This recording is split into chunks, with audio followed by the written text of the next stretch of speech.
Hey, how's it going, my people? I'm Jakejames Lugo, and welcome to my channel. Now, I'm back on my Castlevania stuff that we all know and love. But oh my god, it's like Dracula does not get this hint, son. It's like, Jesus Christ. Yo, like, how many times this dude's just gonna keep coming back? We have to, like, smack him up for, like, the umpteenth time, am I right? I'm just saying. Yo, word? Word. Okay, we gonna deal with this, Dracula. Anyway, we're gonna have to deal with this nonsense yet again, so let's talk about Castlevania III: Dracula's Curse on the NES. Castlevania III: Dracula's Curse is the third NES game of the series, which was released in September of 1990. Instead of being another sequel to the original Castlevania, the game is actually a prequel which takes place in the 15th century. It's set about 200 years before the first Castlevania game. Even though we know that the Belmont legacy began long beforehand, the NES trilogy treats this game as the very first in the timeline. The story follows Trevor Belmont, who funny enough for some reason gets mistaken as Simon Belmont's father. He's not his father, people. Trevor is actually Simon's ancestor by 200 years. That'd be a very old grandpa if that was actually the case. Anyway, Trevor is the first Belmont in the NES trilogy to stand against Dracula and the forces of evil, using the legendary whip known as the Vampire Killer. It's crazy because the Netflix anime series that's based off this game calls Trevor's whip the Morning Star. It's the same exact thing, but the name Vampire Killer sounds a lot better to me. Unlike his descendants, however, Trevor faces Dracula with a few allies he meets on his journey. These include the sorceress Sypha, the thief Grant, and Dracula's son Alucard. Yeah, that Alucard who we come to know more about later on. Trevor meets up with each of these characters on his travels across the European region known as Wallachia, a remote area that's been conquered by Dracula's minions. Eventually, the group faces off against the Dark Lord in his castle to rid the world of his evil.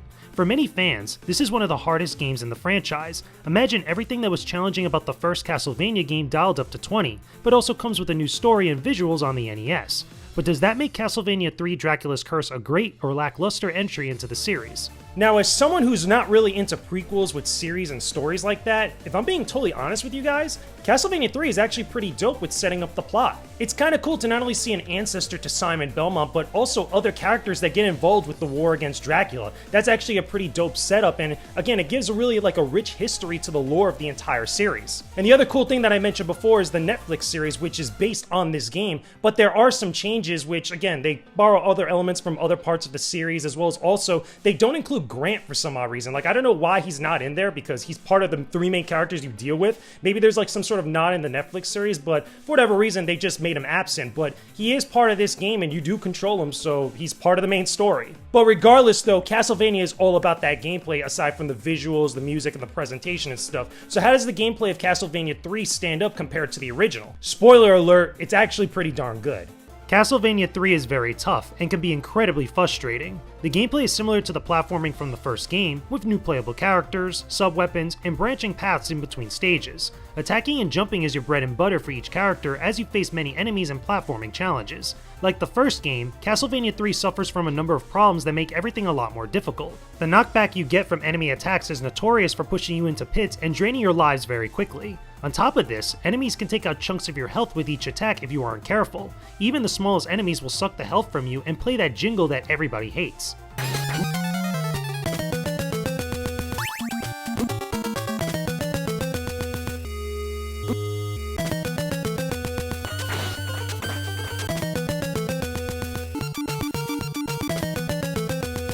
In-game, Trevor Belmont controls exactly like the other Belmonts from previous games. The other characters you meet have their own little nuances that make them different, however. Sypha can use magic spells you gather from candles, Grant can climb and move along walls, and Alucard could turn into a bat and fire a spread of magic at enemies. This is pretty cool, but you'll have to find each character in a specific stage in order to use them, and you can't keep everyone that you find. You're only allowed one ally to take with you throughout the game, which changes up the ending you get after defeating Dracula. The worst part of this, however, is how everyone shares the same health meter, which adds on to the difficulty of the game. Even if you change into another character at a critical moment, you'll be stuck with the same amount of health you got until you find another pork chop or if you lose a life. That could get super annoying. However, using the other characters can help you get around obstacles much easier than if you just played with Trevor Belmont. If I had to choose which character was the best to pick up, I'd definitely say Alucard, not only because you could spend hearts to fly over gaps and other tough spots, but the magic you can shoot could be a real asset, especially in certain boss fights. Unfortunately, Sypha and Grant are a lot more difficult to work with in my opinion. They have very short attacks, despite their other abilities being very interesting and somewhat helpful. Overall, the gameplay in Castlevania III is definitely a step up over the original, but it doesn't take away some of the problems that still lingered from before. It's very interesting going back to this game after playing something like Bloodstained Curse of the Moon, which is like a side game to Bloodstained Ritual of the Night, but it was heavily inspired by Castlevania III. The crazy thing is that a lot of my problems with this game are pretty much addressed in that game, including the ability to have more than one character with you, sharing the same health bar, now everybody has their own separate health bars, and a couple other little tweaks here and there that make that game overall a much more enjoyable experience. But if we're just sticking with Castlevania III here and comparing it to the rest of the NES trilogy, it is still pretty much a very good game, despite all these other problems that I had. The game is very tough because of them. Things like just having one character, sharing the same health bar, and all the other like little things that I really believe were much more due to the restrictions of the NES that make this game the hardest in the entire trilogy. I really believe that, and I'm in agreement with everybody else out there that say that Castlevania 3 is probably the hardest out of the entire series. Some people can argue for the first Castlevania, maybe Simon's Quest, and a few other things here and there, but for me personally, if we're just looking strictly at a gameplay standpoint, Castlevania 3 really is the hardest out of the entire franchise. This goes for the platforming, this goes for the boss fights, which are much more harder than the original Castlevania, but just overall, the game is still fun to play, and has a lot more interesting stuff that you didn't see in the previous NES games. Now, of course, we have to talk about the good part of the Castlevania series, which is my favorite, as you guys know. Let's talk about this music, because man, oh man, we get some good tracks in here. It's so damn good. Okay, for the music, Castlevania 3 has some very solid tracks in here. Not only do you get re-renders of things like Vampire Killer, but there's also some music that have become iconic in their own right. Beginning is the first track that you hear in the game, and hot damn is it a good one. It's arguably my favorite in the entire game. That doesn't go to say that the rest of the music is bad, there's a lot of 8-bit goodness in here. Many of the remixes of this soundtrack over the years have become very interesting, and it's all thanks to fantastic original tracks made for this game. Have a listen to this gaming goodness here for a second. I'm telling you, some of the best video game music comes from this series, and you'd be very hard pressed not to listen to it.